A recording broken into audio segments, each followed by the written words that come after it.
Whether it's your very first starter house, a suburban two-story, or a rental in the city, the concept of home carries the same weight.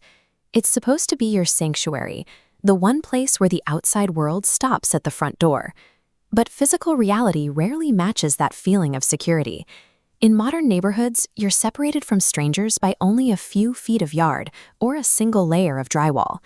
We manage this proximity through a social contract, waving from driveways to maintain the illusion of safety. But that illusion is fragile. These 3 documented cases show what happens when that neighborly mask slips, revealing a threat that has been there all along.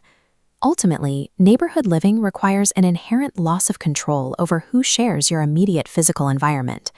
Last year, Mike and his fiancée moved into their first starter home in Georgia. As an Asian American couple, they were excited to begin their lives together in what seemed like a typical, quiet suburb. Their neighbor, Gordon, initially presented himself as an awkward but polite older man. He kept to himself and offered a friendly apology when he realized his behavior seemed distant. That distance vanished when Mike caught Gordon standing perfectly still in his upstairs window, staring directly into their bedroom in the middle of the night. Then came the trespassing. Mike twice caught a tall man matching Gordon's exact build lurking in their backyard at night. When confronted, Gordon laughed it off, claiming he was just chasing neighborhood kids off the property. The tension peaked during a Friday night dinner at Gordon's house.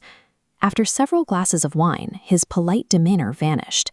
He launched into a hostile tirade, claiming the town had a white history and yelling that the couple was not welcome in the neighborhood.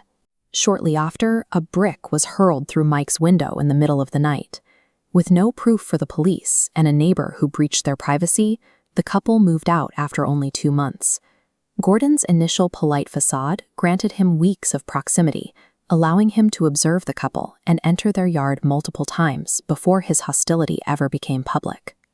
In 2021, Noah and his wife Gabby moved into a quiet neighborhood where the neighbors, Daniel and Veronica, welcomed them with a home-baked red velvet cake.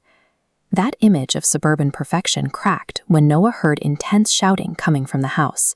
Shortly after, Veronica and her car vanished. Daniel claimed she had left for weeks to care for a sick relative. Noah eventually went to the door to check in. Daniel answered, sweating profusely, acting erratic and nervous while insisting everything was fine. As they spoke, Noah heard a woman's voice screaming from somewhere deep inside the house. Daniel quickly dismissed it as a movie he had left playing upstairs. Noah called for a welfare check. When police arrived, they discovered that Daniel had been holding Veronica captive in a hidden basement. Tragically, she had been stabbed during the encounter and passed away hours later. As he was arrested, Daniel threatened Noah directly, saying, "I know it was you who snitched." The statement left Noah with recurring nightmares of his neighbor returning to the house to carry out the threat. A welcoming gift like a baked cake provided the social cover necessary to hide a kidnapping and a murder occurring just feet from Noah's front door. In Queens, New York, Devin lived in a duplex where only a thin wall separated her bedroom from her neighbors.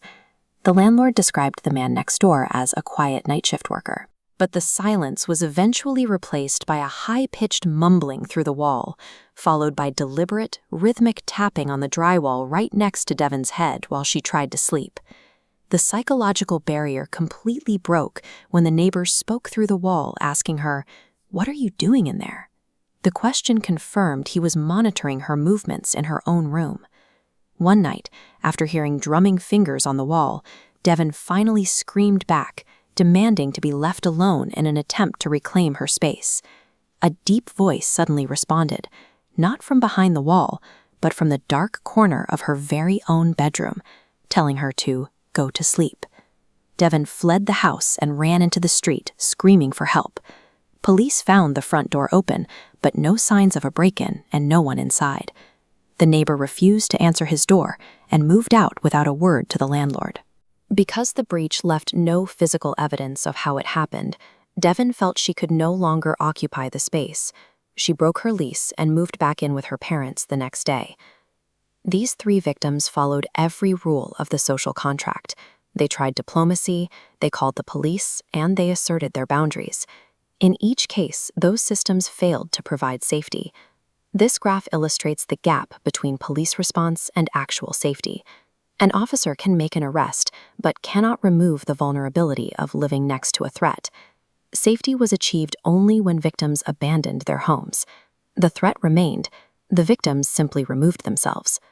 We often think of danger as something that comes from the outside, but these stories show that the people integrated into our daily routines, the people who mow their lawns and wave from their driveways, can be the primary source of it. When you lock your doors tonight, remember those locks only keep you inside. They don't change who is waiting on the other side.